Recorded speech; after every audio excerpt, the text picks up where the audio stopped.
So a big question I see being asked all the time is the premium version of Starfield going to be worth the extra money?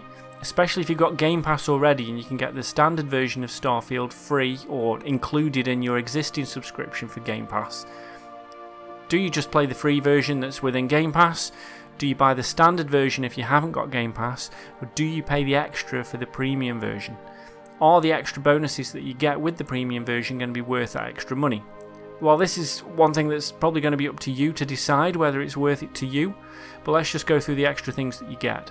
So, one of the big things is you get the 5-day early access. So obviously, if you're going to get the premium version and you want the 5-day early access, you've got to get it quick, because obviously you lose that benefit once we've gone past the main release day for everybody.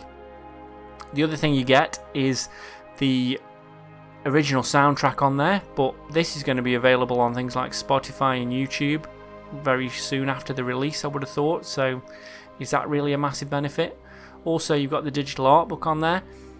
Are you bothered about that? And again, I'm sure all the digital art is going to be available on the internet, so you'll be able to get that as well. So the other big thing is obviously the DLC, Shattered Space.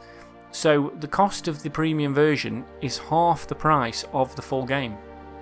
So is it going to be worth paying half the price of the full game for DLC? So it's going to be a bit of a gamble. We don't know how big this DLC is going to be. It says it's a story expansion, which is cool.